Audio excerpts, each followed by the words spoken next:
ስሜ ማህሌት ቁሜ ይባላል። የመጣሁት ከባህር ዳር ነው። ይዤ የመጣሁት የስራ ፈጠራ ሀሳብ የወረቀት ቦርሳዎች ማምረቻ ነው። ከዚህ ውድድር የምጠብቀው ስራውን ለመጀመር የሚያስችል ገንዘብ፣ የማቴሪያል ድጋፍ እጠብቃለሁ። እንደማሸንፍ እርግጠኛ ነኝ።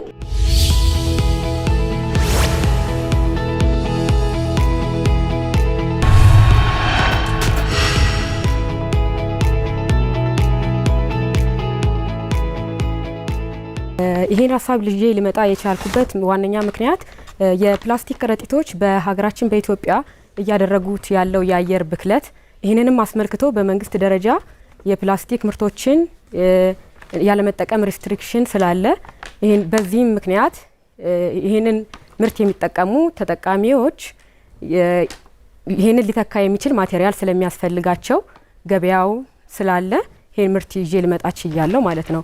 የፈጠራ ሀሳቡ ዋና ራዕዩ በባህር ዳር ብሎም በኢትዮጵያ ጠንካራ እንዲሁም ጥራታቸውን የጠበቁ የወረቀት ቦርሳዎችን ማቅረብ መቻል ነው።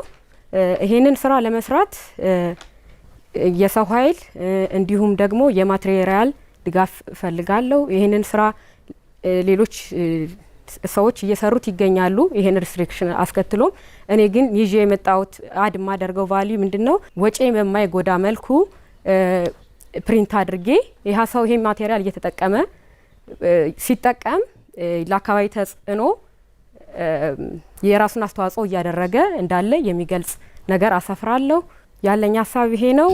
የወረቀት ቦርሳዎችን እንጠቀም፣ አካባቢን እንጠብቅ። በጣም ታንኪው። ቆንጆ ሀሳብ ነው። ቆንጆ ፕሬዘንቴሽን ነው። እንደው የተወሰኑ ጥያቄዎችን ለማንሳት ያክል የመጀመሪያው ይሄን ለመስራት ግባትሽ ምንድነው? ከምን የተሰራ? ይሄ የተሰራው ከወረቀቶች ነው። ወረቀት የሚሸጥ ወረቀት 100 ግራም ወረቀት ከሚሸጡ ማለት ነው። ከሚሸጡ 100 ግራም እሱኛው 100 ግራም ወረቀት ነው። ፕራክቲስ አረግ ግን በኤ4 ወረቀት ፕራክቲስ ያደረኩት። አንደኛው በጣም የኔ ኮንሰርን ምንድነው መሰለሽ ያዋጣታል ወይ ብዬ ሳስብ በጣም ጨነቀኝ። ምክንያቱም ሱቅ ላይ ወረቀቶች በጣም ውድ ናቸው እንደምታያቸው። ሪሳይክል ስታረጋቸው ምን ያክል አውትፑት እንደሚኖራቸው አስቢው። ከዛ ይሄን ሆኖችን ደግሞ ስንት ብር እንደምንሸጣት አስቢው። ምክንያቱም ያው ልብስ ወይም ጫማ ገዝቶ በነፃ የሚሰጠው ሊሆን ይችላል፣ ወይም ደግሞ የሆነች ነገር ለመውሰድ በትንሿ የሚወስዳት ነገር ምትሆንና አንድ እሷ ነገር በጣም የኔ ኮንሰርን ነች። ያዋጣኛል የሚለው ነገር እንድትነግሪኝ ነው የፈለኩ። ሁለተኛ እንደዚህ አይነት ነገሮች አሁን በተለያየ መንገድ አሁን ከረንት ካለው አንፃር እየተሰሩ ነውና እንደው ራሱን እንኳን ብንወስድ አሁን እዚሁ ባህር ዳር ውስጥ እንኳን አገልግሎ ኢኮ ፓኬጂንግ የሚባል በጣም ብዙ አመታትን ያሳለፈ አለ ይሄን ፕሮዳክት የሚሰሩና ከነሱ እንዴት ነው አንቺ ኮምፒት አድርገሽ የተሻለ ከስተመር ልታገኝ የምትችይው? ምክንያቱም አዳይንድ ይሄን ፕሮዳክት ተሰርቶ ከስተመር ካልኖረው ያው ከባድ ነው። ብዙ ከቨሬጅ ሊኖርሽ ይገባል። ስለዚህ እነሱ ደግሞ ቀድሞሽ በብዙ ርቀት ሄደዋልና እንዴት ነው ምን አይነት ሜካኒዝም ተጠቅመሽ ነው ያን ልትሆኝ የምትችይው ነው። ሶስተኛው ስንት ቲም አለሽ? ስንትራችሁ? እኔ ገና እየጀመርኩ ነው። አዎ። በምንድን ነው የተማርሽው አንቺ? እኔ ፕሮጀክት ማኔጅመንት ፕሮጀክት ፕላኒንግ ኤንድ ማኔጅመንት ማስተርስ ዲግሪ አለኝ። ልክ አሁን እሱ ነው ለምን መሰለሽ አንቺ ብቻሽን ነሽ። አንቺ የተማርሽው ፕሮጀክት ማኔጅመንት ነው። ይሄ ደግሞ ብዙ እንትኖችን ይፈልጋል። ለምሳሌ ኬሚካል የተማረ ሰው ይፈልጋል። እነዚህ የሚሰሩበት ማሽኖች አሉ ከመጀመሪያው ጀምሮ እስከ መጨረሻው ድረስ።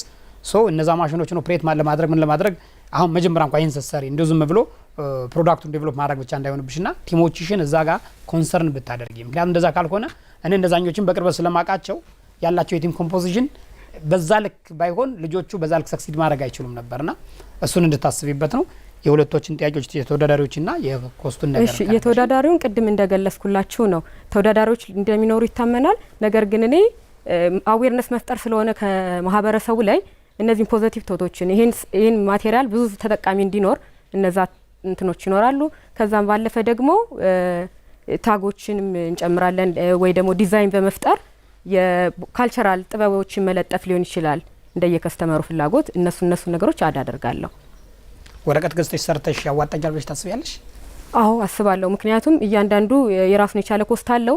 የሚያዋጣኝ ግን ብዛት ስራውን በሰፊው ሲጀምረው ነው። ምክንያቱም አንድ የምትገዛበት አቅርቦ የምንገዛቸው ማቴሪያሎች ዋጋቸው የሚቀንሰው በብዛት ስናመጣቸው ስለሆነ በሰፊው ከተጀመረ ያዋጣል የሚለው ስትሮ ለምሳሌ ገለባ ተጠቅመሽ ፕሮሰስ ብታደርጊ that's very fine ሮ ማቴሪያሉ ላይ እሱን በደንብ አስቢበት። እሺ አመሰግናለሁ።